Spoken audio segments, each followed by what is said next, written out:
أعوذ بالله من الشيطان الرجيم. بسم الله الرحمن الرحيم.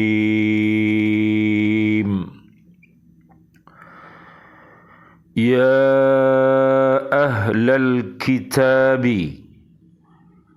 لم تحاجون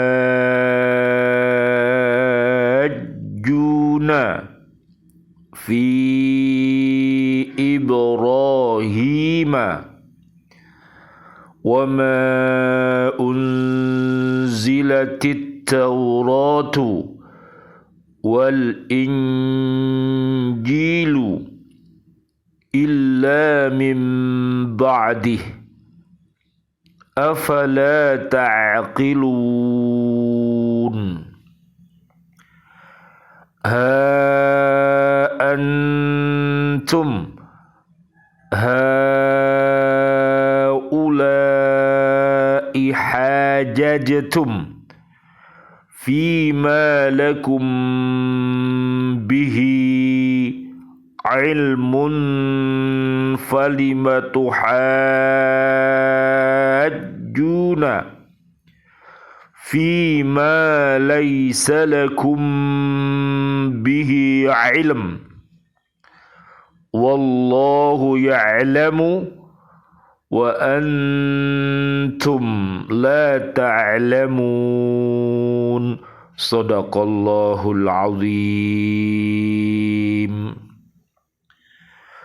Wahai ahli kitab, mengapa kamu berbantah-bantahan tentang Ibrahim, padahal Taurat dan Injil diturunkan setelah dia Ibrahim? Apakah kamu tidak mengerti? Begitulah kamu berbantah-bantahan tentang apa yang kamu ketahui. Tetapi mengapa kamu berbantah-bantahan juga tentang apa yang tidak kamu ketahui? Allah mengetahui, sedang kamu tidak mengetahui. Maha benar Allah dengan segala firman-Nya dan Dialah yang Maha Agung. Surat Ali Imran, surat ketiga, ayatnya 65 dan ayat 66. Qala Umaru radhiyallahu anhu, al-buhuru arba'atun, al-hawa bahrudz dzunubi wan nafsu bahrus syahawati wal mautu bahrul a'mari wal qabru bahrun nadamati.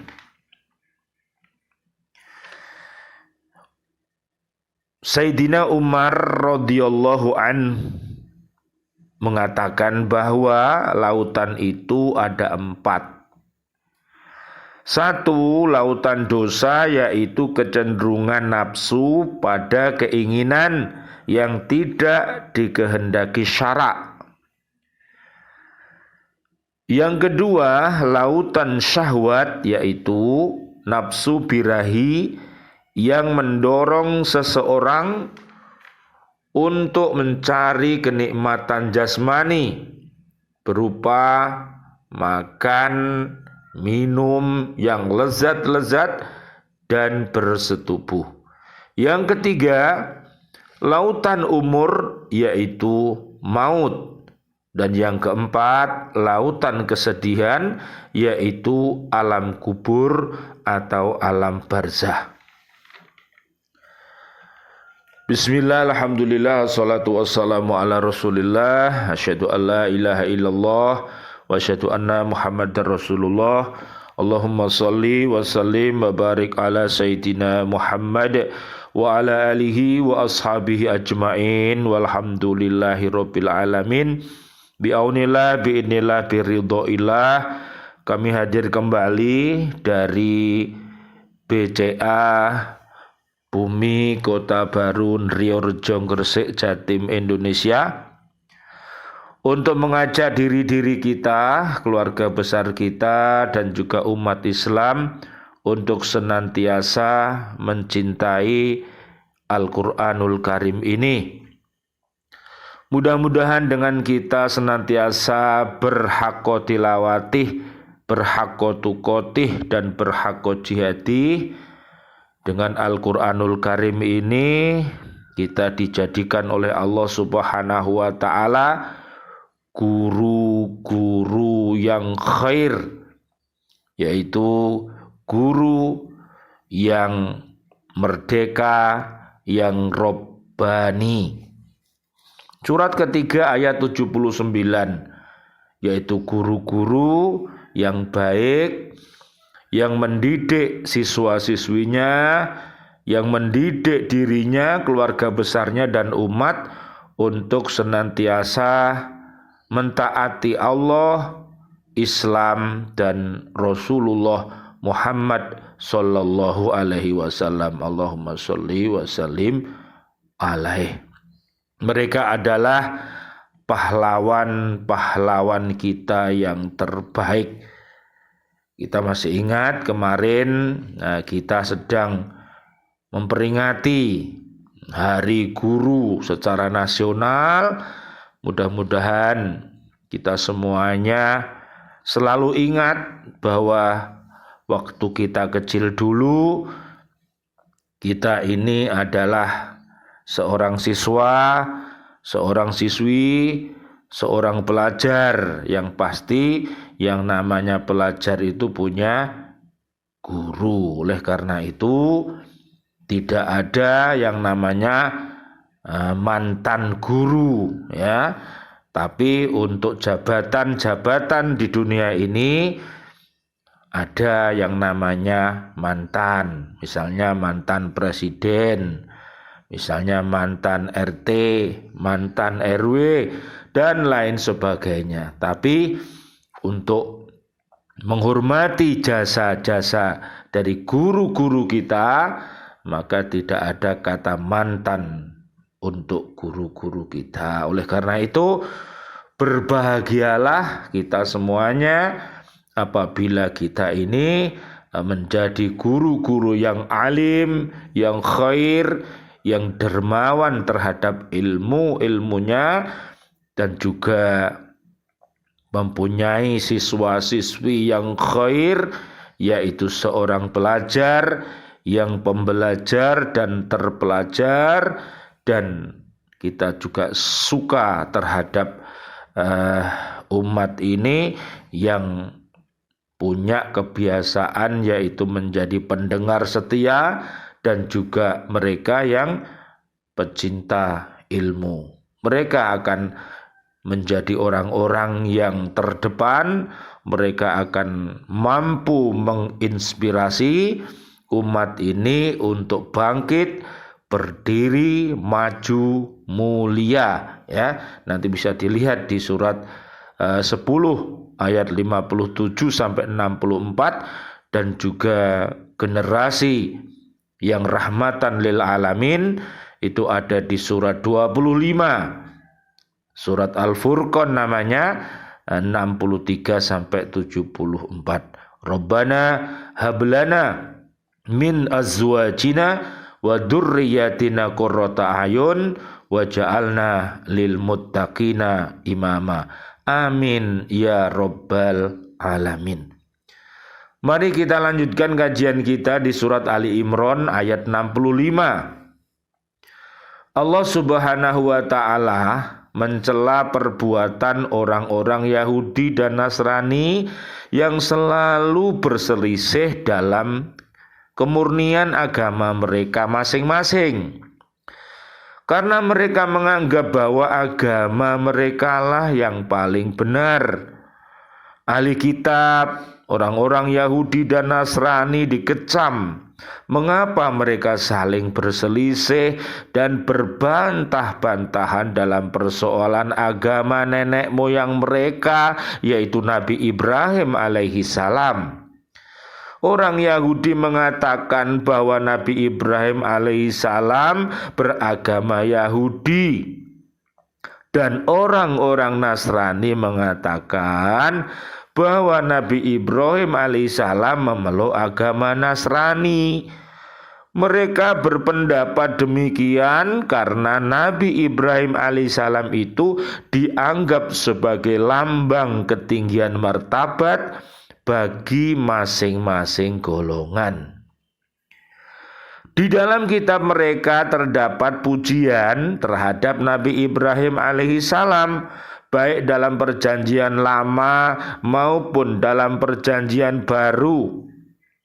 Sebagaimana juga orang Quraisy memuliakan namanya. Mereka pun mengakui bahwa agama mereka lah yang sesuai dengan agama Nabi Ibrahim alaihissalam. Menurut pernyataan Al-Quranul Karim, pengakuan mereka itu sedikit pun tidak beralasan. Karena ajaran Nabi Ibrahim alaihissalam sedikit pun tidak membekas dalam upacara keagamaan mereka.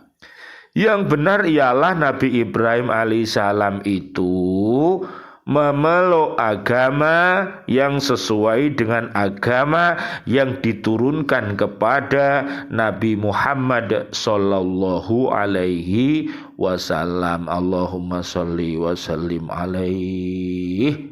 Mudah-mudahan kita semuanya termasuk pengikut Nabi Muhammad sallallahu alaihi wasallam. Allahumma sholli wa sallim alaihi yang terbaik. Nanti dilihat di surat 48, namanya surat Al-Fat, ayatnya 27 sampai 29. Ketentuan serupa ini telah diisyaratkan oleh firman Allah Subhanahu wa taala bahwa kitab Taurat dan kitab Injil itu diturunkan oleh Allah Subhanahu wa taala sesudah datangnya Nabi Ibrahim alaihissalam. Logikanya, karena kedua kitab itu diturunkan sesudah Nabi Ibrahim alaihissalam, semestinya tidak akan terjadi perselisihan pendapat dan bantah-membantah seperti itu. Perselisihan yang hebat itu menunjukkan ketidakbenaran alasan yang dikemukakan mereka, karena tidak mungkin yang datang terlebih dahulu itu mengikuti yang datang sesudahnya. Itulah sebabnya maka Allah Subhanahu wa taala menegur mereka. Apakah mereka tidak berpikir? Hal ini menunjukkan bahwa andai kata mereka itu mau berpikir, tentu tidak akan terjadi perbantahan seperti itu. Dalam hal ini terdapat isyarat yang kuat yang menunjukkan kelemahan pikiran dan hujah argumentasi mereka. Mengenai sebab nuzul ayat ini, Ibnu Ishaq dan Ibnu Jarir telah mengemukakan sebuah riwayat dari Ibnu Abbas radhiyallahu an. Beliau berkata, orang Nasrani dari Najran dan beberapa pendeta Yahudi berkumpul di hadapan Nabi Muhammad sallallahu alaihi wasallam. Allahumma sholli wa sallim alaihi. Kemudian mereka berselisih pendapat. Pendeta-pendeta itu berkata, Nabi Ibrahim alaihissalam tak memeluk agama kecuali agama Yahudi. Sedangkan orang Nasrani berkata, Nabi Ibrahim alaihissalam tak memeluk agama kecuali agama Nasrani. Subhanallah walhamdulillah wala ilaha illallah wallahu akbar, la haula wala quwata illa billahil aliyil adim.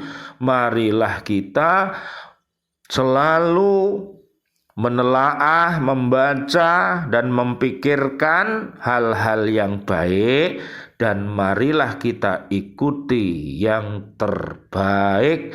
Surat 39 Az-Zumar ayatnya 17 sampai 18. Kita lanjutkan surat Ali Imran ayat 66. Memang sewajarnya orang-orang berbantahan tentang urusan Nabi Isa alaihi salam, dan sewajarnya pula bila perbantahan mereka itu berdasarkan hal-hal yang mereka ketahui. Tetapi ternyata di antara yang berbantahan itu ada yang terlibat pada persoalan yang berlebih-lebihan, hingga mengakui bahwa Nabi Isa alaihissalam itu Tuhan. Naudzubillah summa naudzubillah min dalik.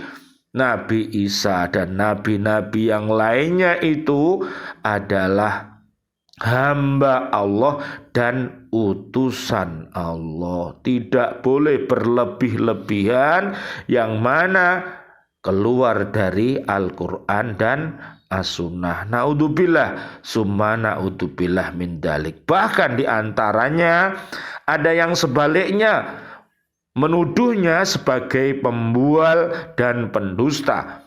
Demikian itu terjadi karena masing-masing pihak tidak mengetahui yang sebenarnya, sehingga masing-masing pihak tak dapat menghindarkan diri dari kesalahan.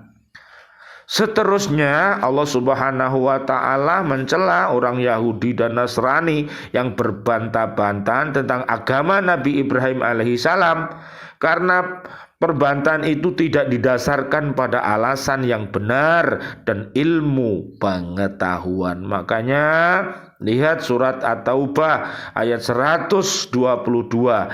Kita diperintahkan Allah dan Rasulnya untuk tafaqquh fiddin, memperdalam agama ini, dan juga modalnya adalah al-ikhlas. Mohonlah al-ikhlas dan mohonlah al-amin. Ya, bisa dilihat nanti di surat Al-Baqarah 207 sampai 208 dan juga surat At-Taubah 120. Surat At-Taubah ayat 128 sampai 129. Maka bukanlah lebih baik dan masuk akal apabila mereka itu mengikuti saja wahyu yang telah diturunkan kepada Nabi Muhammad sallallahu alaihi wasallam, Allahumma sholli wa sallim alaihi, yang memang betul-betul datang dari Allah Subhanahu wa ta'ala, yang mempunyai pengetahuan yang luas tak terbatas.